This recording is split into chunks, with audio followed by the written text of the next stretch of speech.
इसके पापों की गागर अब भरने वाली है। किंतु यदि ये तामसिक माता के समक्ष पहुंच गया तो पुनः कुछ पुण्य भी प्राप्त कर लेगा ये।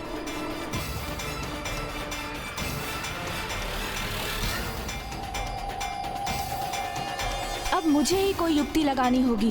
बाहर आइए माता, दर्शन दीजिए मुझे माता, तामसिक माता दर्शन दीजिए। भक्त भगवान को आदेश नहीं देते मूर्ख, अपितु उनसे विनती करते हैं।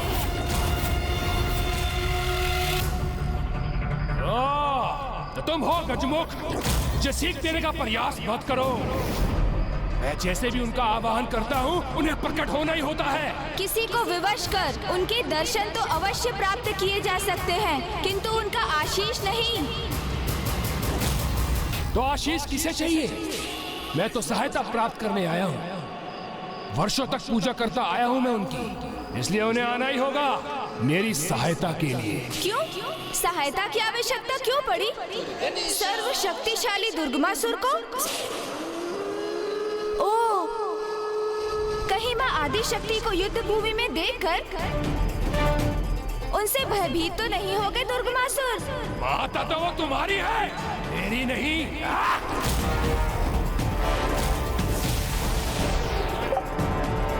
इसलिए अपना ज्ञान अपने पास रखो और मुझे बताओ तामसिक माता कहाँ है? वहाँ है माता।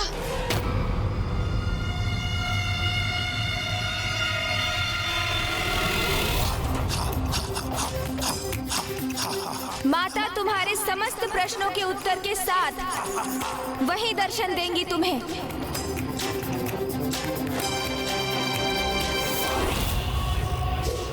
माता! माता!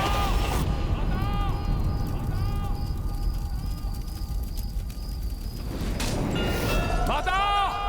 बोल, अब क्या चाहिए तुझे? वही माता जो प्रत्येक योद्धा चाहता है, विजय, युद्ध में विजय माता।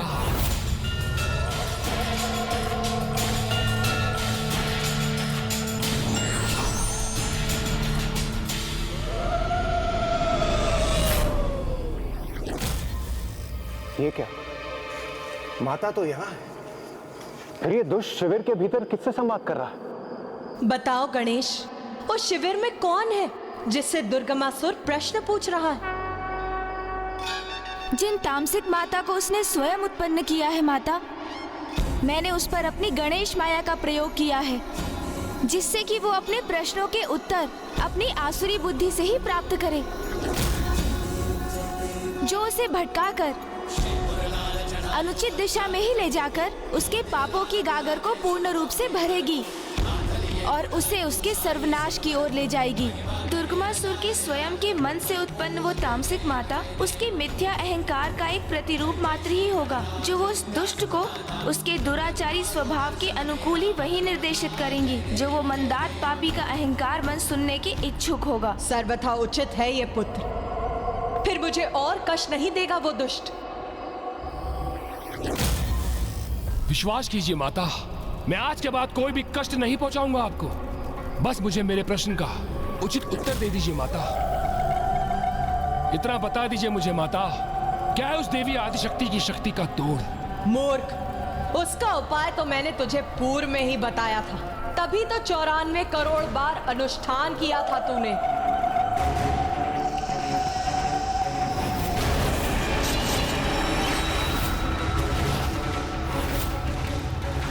तो मुझे भी ज्ञात है माता, किंतु अब इस अंतिम युद्ध से पूर्व कोई सुझाव तो दीजिए मुझे माता। आपकी निरंतर पूजा की है मैंने, अनुष्ठान किया है आपका माता मैंने, इसलिए आपको मुझे कोई सुझाव तो देना ही होगा माता।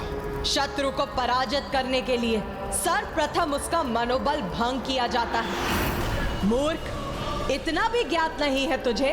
और फिर तेरी शत्रुता तो एक नारी से है, जिसका मनोबल ही उसकी शक्ति है। किंतु माता, देवी आदिशक्ति के मनोबल को कैसे भंग करूंगा मैं? निंदा से। नारी मन को सबसे गहरा आघात तो उसकी निंदा से ही पहुंचता। अर्थात बस इतना ही, देवी आदिशक्ति की निंदा भर करनी है मुझे। हाँ, तेरी विजय का यही साधन। युद्ध के पूर्व ही देवी आदिशक्ति का मनोबल तोड़ दे निंदा कर उनकी। बस मेरे लिए तो इतना ही संकेत पर्याप्त है माता। और वैसे भी आपका ये भक्त दुर्गुमासुर औरों की तरह पराजित होने वालों में से नहीं है। धन्यवाद माता, आपका कोटि कोटि धन्यवाद।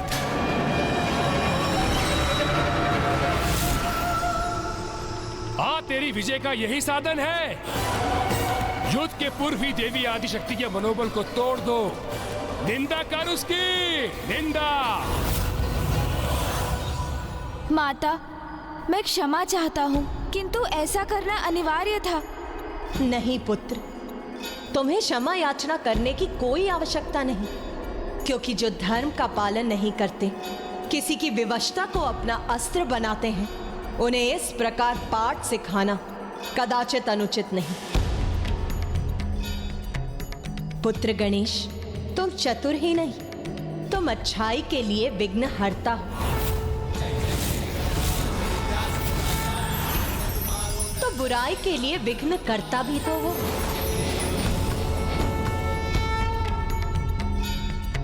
जो तुमने किया सर्वथा उचित है। अब कल उसके पापों की गागर भरकर अवश्य छलकेगी। धन्यवाद माँ।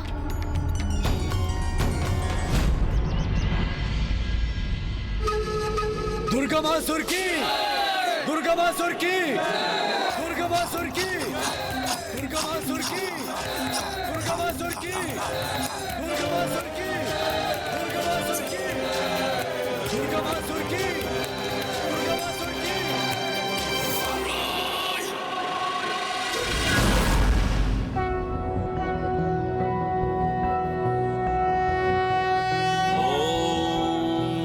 ओम जय महागणाधिपते नमः। ओम जय महागणाधिपते नमः। ओम जय महागणाधिपते नमः।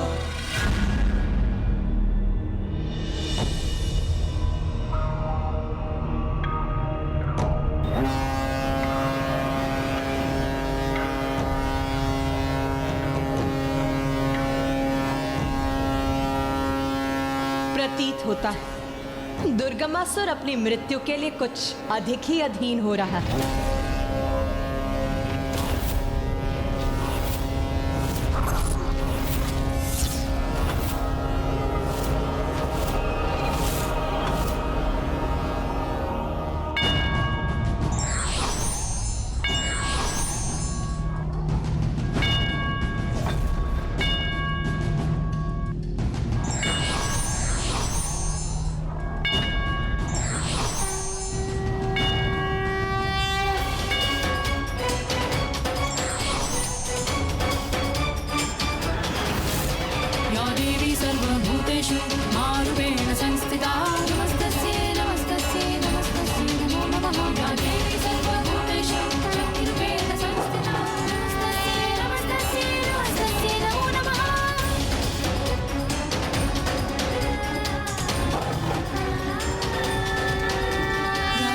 माता आदिशक्ति की जय। माता विंध्यवासिनी की जय। माता आदिशक्ति की जय। माता विंध्यवासिनी की जय। माता आदिशक्ति की जय। माता विंध्यवासिनी की जय।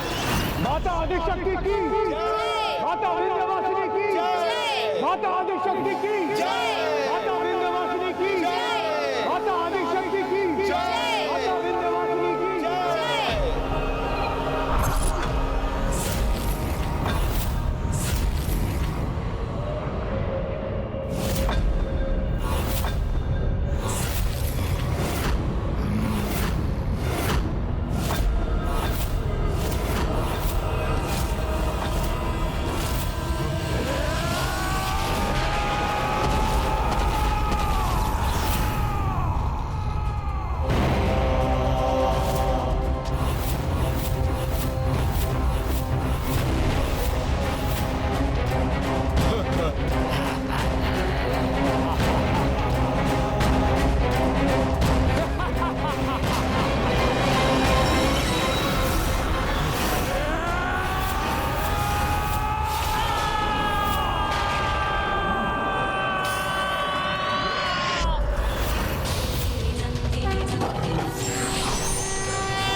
देवी, तुम मुझे भयभीत करने का प्रयास कर रही हो, तो देखो, देखो दुर्गमासुर की अपार शक्ति को, देखो।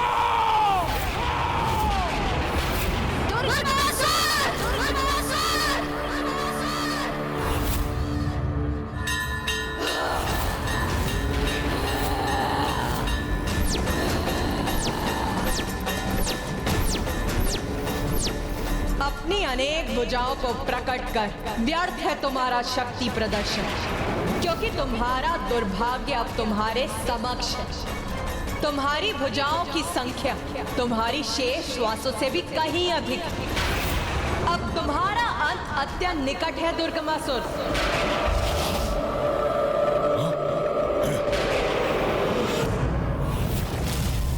देवी, अंत मेरा नहीं, अपितु तुम्हारा होगा, क्योंकि तुच्छ नारी होकर तुमने इतना बड़ा दुस्साहस किया है।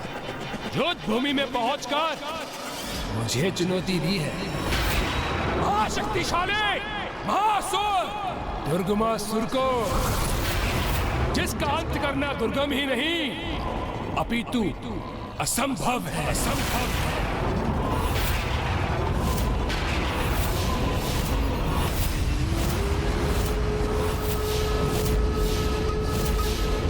इस दुष्ट का इतना दुस्साहस!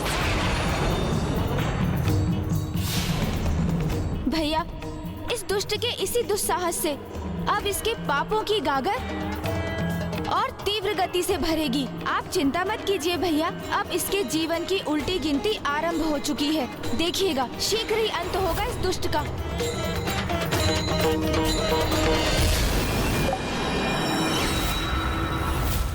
कहाँ है वो देवता? इतने पुरुषहीन हो गए वो? क्यों उन देवताओं में एक भी पुरुष शेष नहीं जो एक तुच्छ नारी को युद्ध के लिए आगे कर दिया? मूर्ख, तुम्हारे समान पुरुष होने का ढोंग और दम नहीं करते देवता पुरुष।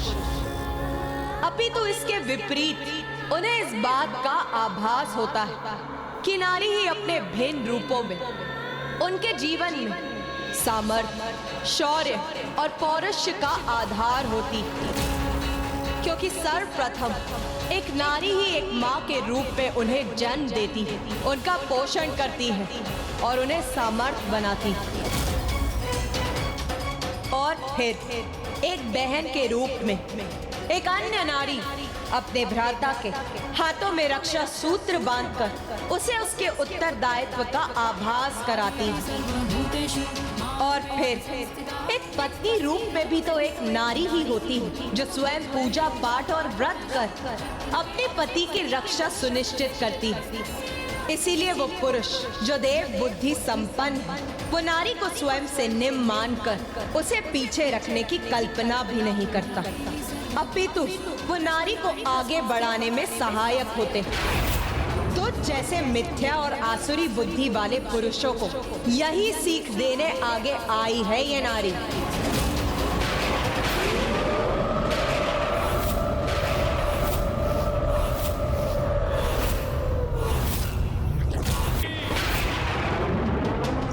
नारियों के समान अपनी जीवा और पांव दोनों को नियंत्रण में रखना चाहिए था, किंतु तुम्हारी ये भूल अब तुम पर बहुत भारी पड़ेगी। तो क्या मेरे अजय सेनापति तुम्हें सिखाएंगे एक नारी का अधिकार आगे बढ़ने का नहीं अपितु पीछे रहने का ही होता है। उसका स्थान सीमित क्षेत्र होता है जिसके बाहर आने पर बड़ा भीषण परिणाम होता है।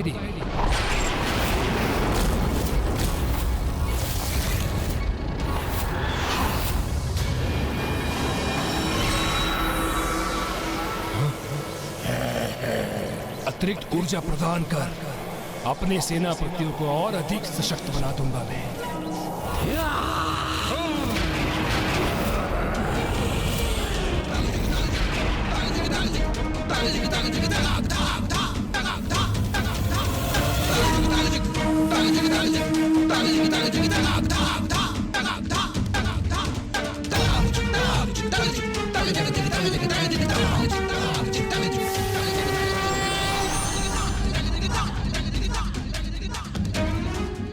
मूर्ख असुर, ब्रह्मांड में व्याप्त समस्त शक्ति की स्रोत हूँ मैं। एक नारी हूँ मैं, और एक नारी शक्ति को सीमित समझने वाले मेरी शक्ति के समक्ष तुम्हारी शक्ति वास्तव में तुच्छ ही है। और फिर भी उसका अपार दम्भ है तुम्हें, जो तुम्हारे नष्ट होने के साथ ही शीघ्र ही खंडित हो जाएगा। और जो मेरी शक्ति से सुरक्षित है, तुम उसका स्पर्श भी नहीं कर पाओगे।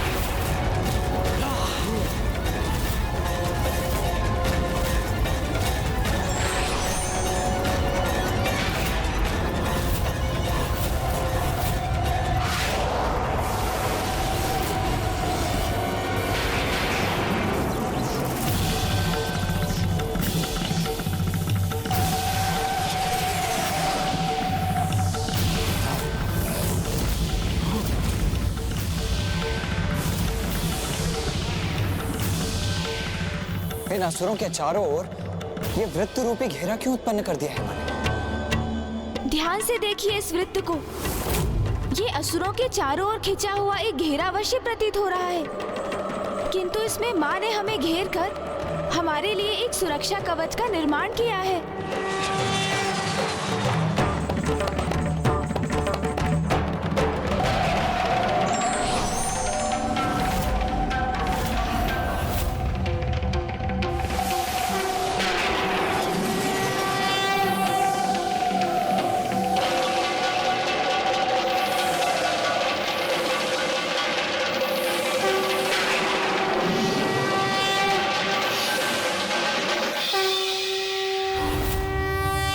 माँ को ज्ञात है कि इस युद्ध के आरंभ होने पर यहाँ अनंत शक्ति का प्रयोग होगा, इसलिए हमारे और शेष सृष्टि के चारों ओर अपने दिव्य सुरक्षा कवच का निर्माण कर अब माँ सभी की सुरक्षा के प्रति निश्चिंत होकर युद्ध के लिए तत्पर हो गई हैं।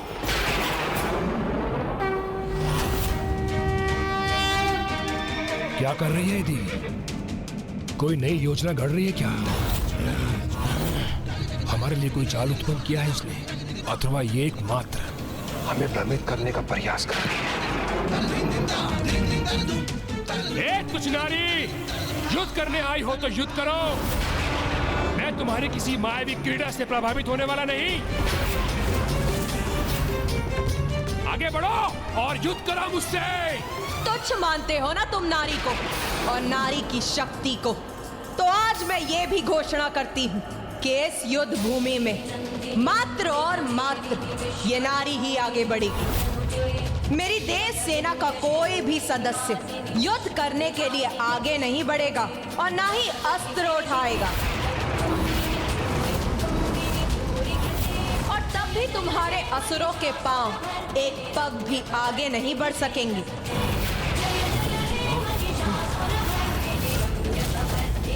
और आज इस युद्ध भूमि में उन्हें पीछे हटकर अपनी मृत्यु की ओर ही बढ़ना होगा। माता आदिशक्ति की, माता विंध्यवासिनी की, माता आदिशक्ति की, माता विंध्यवासिनी की, माता आदिशक्ति की, माता विंध्यवासिनी की।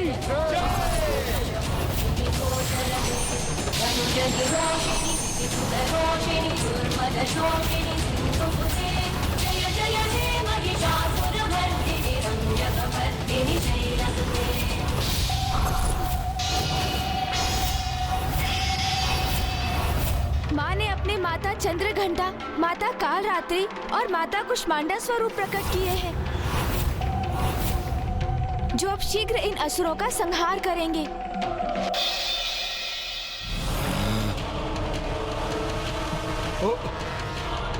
ये तीनों देवियां तो अत्यंत भयंकर प्रतीत हो रही हैं। हाँ, और ये तो जैसे हमारा भक्षण करने के लिए तत्पर हैं।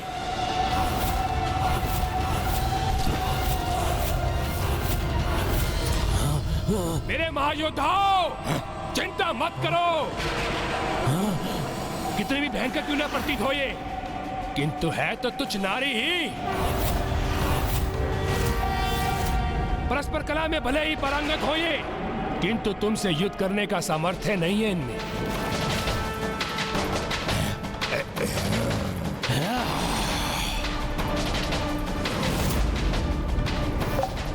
दुष्ट, इसी प्रकार तुम माता का अपमान करते रहे तो कदाचित युद्ध से पूर्व तुम्हारे पापों की गागर पूर्ण रूप से भर जाएगी और फिर वही काल बनेगा एक नारी के हाथों तुम्हारी पीड़ादायक मृत्यु का।